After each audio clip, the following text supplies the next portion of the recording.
Hi mga kaibon, welcome back po sa channel natin. Ibon at iba pa, sa hindi pa po wala nakasubscribe dyan, ano pa ang hinihintay nyo? Subscribe na po kayo at syempre pakihit na rin po yung notification bell para updated po kayo sa mga bagong video na ina-upload natin every week. Alam ko po mga kaibon, last 2 weeks wala po tayong upload. Nagpapaumanhin po tayo sa inyo, pasensya po mga kaibon. Pumunta po muna tayo sa ibang bansa para mag-relax, matanggal yung mga stress sa buhay-buhay at para ma-refresh. Na-refresh tayo mga kaibon, kaya tuloy-tuloy na po yung upload natin. At syempre po yung FB page natin, wag po natin kalimutang i-follow, like and share din po ang FB page natin kasi gaya ng sinasabi ko mga kaibon, dun po tayo namimigay ng ibon, inakay at syempre itlog na fertile. Gaya ng last week mga kaibon, namigay tayo ng may pumunta dito sa bahay, 6 na fertile na itlog. Tapos the next day namigay tayo ng 10 na fertile na itlog, tapos may kasama pang inakay. The next day ulit namigay po tayo ng 5 fertile na itlog mga kaibon. Kaya ano pang hinihintay nyo mga kaibon, i-follow, share, like nyo na rin po yung FB page natin kasi biglaan dun po tayo namimigay ng mga fertile na itlog.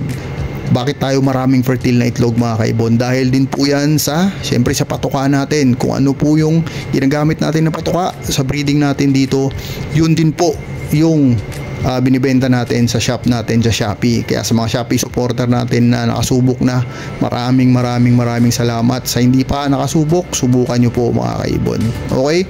Sa week na to mga kaibon, napaganda ng topic natin kasi maraming nagpi-PM sa atin, nagtatanong, gusto magsimula, nagtatanong ng presyo ng ibon. Ito, magbibigay tayo ng price list ngayon mga kaibon kasi gusto natin malaman nyo kung ano ang dapat yung paghandaan bago kayo magsimula sa pag-ibon. Kaya price list po tayo for 2025 sa mga mutation ngayon mga kaibon. Ito, depende ito sa mutation mga kaibon. Kung gusto nyo ng mataas na mutation, meron.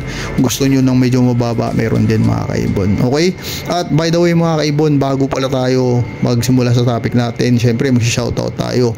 At syempre, grabe, napakainit po ng politika dito sa Pilipinas ngayon mga kaibon. Grabe, kaliwat kanan, sa FB, sa YouTube, kung makikita nyo mga kaibon, grabe, napakainit po ng politika. Kaya po pag bumoto tayo mga kaibon, vote wisely po mga kaibon. Ito lang masasabi ko sa inyo mga kaibon, ang magnanakaw po, galit sa kapwa magnanakaw. Ganun lang po yun mga kaibon. Okay? Siyempre mga kaibon, shoutout muna tayo sa mga solid supporter natin. Okay, ngayon syempre mga kaibon, i-shoutout na po natin ang mga kaibon natin walang sawang sumusuporta sa channel natin mga kaibon.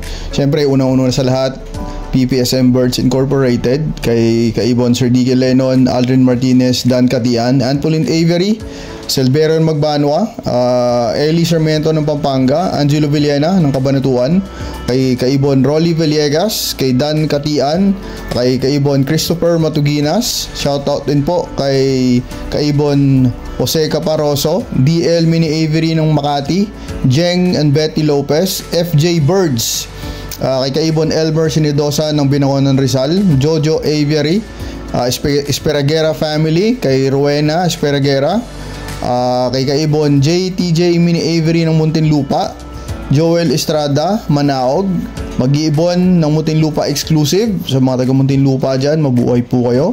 Kay Vice Mayor Ali Nampaya, kay kaibon Juan Monti, party list, Sherwin Hawak, BUDJ Avery ng Bacolod, wow, may-mayod ka mo da.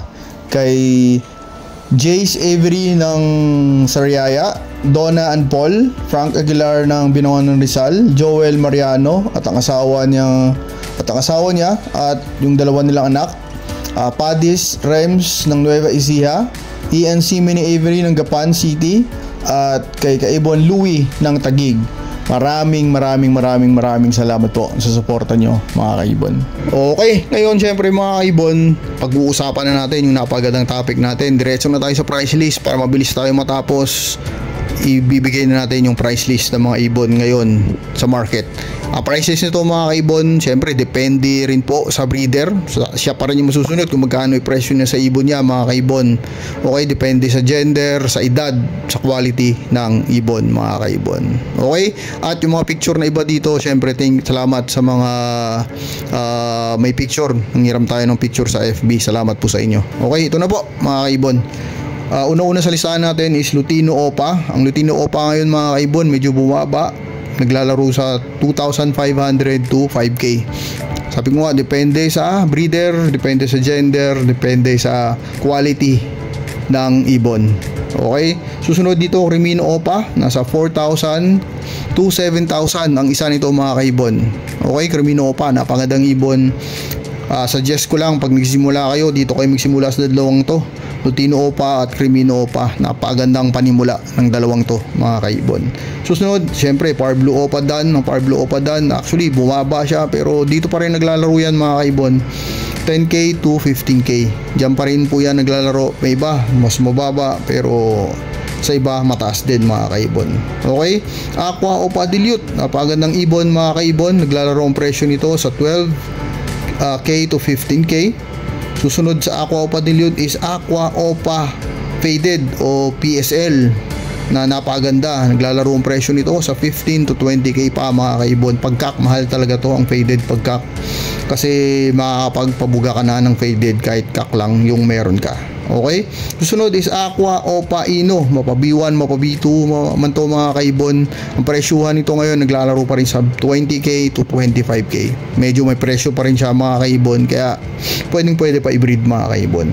Sunod, siyempre Aqua Opa Dan mga kaibon. Ang Aqua Opa Dan naglalaro pa rin din naman katulad ng Aqua Opa Ino, 20 to 25K, kasi maganda pa rin naman ang presyuhan nito, maganda pa rin naman i-breed.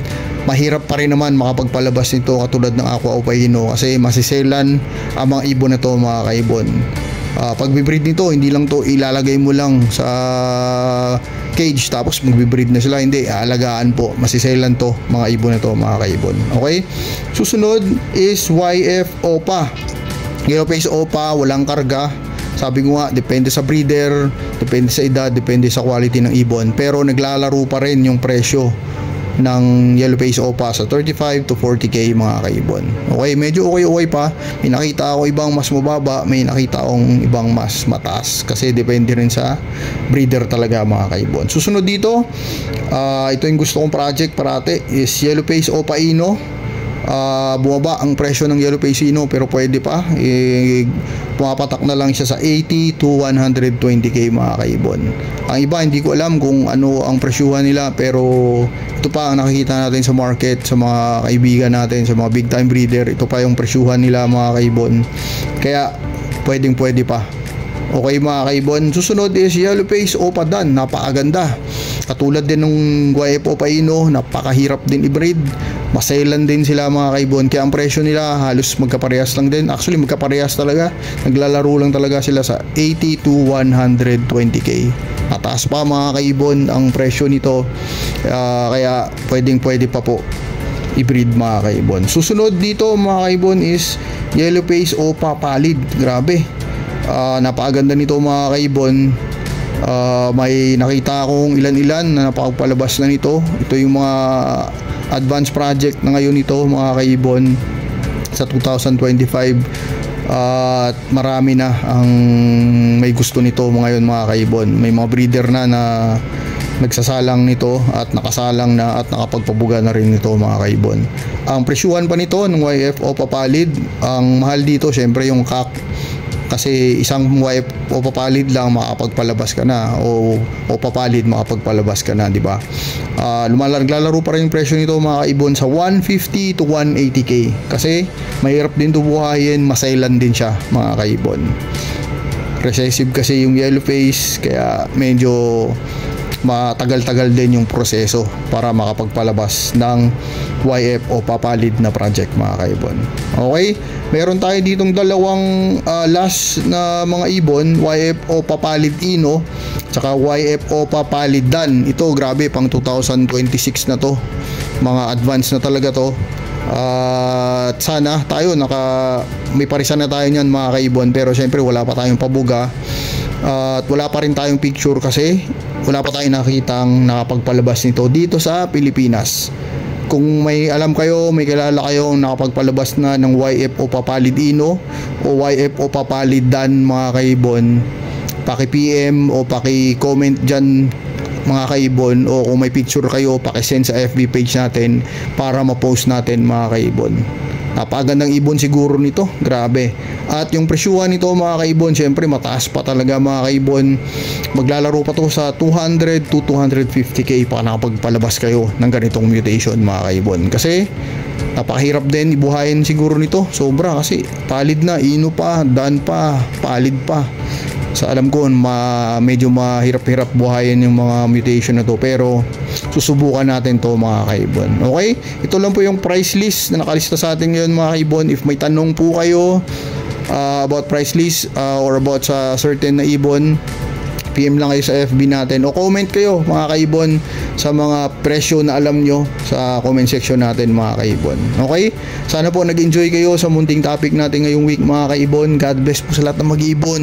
God bless po sa lahat ng pamilya nyo mga kaibon. See you next time po. Iba't iba pa. Maraming salamat.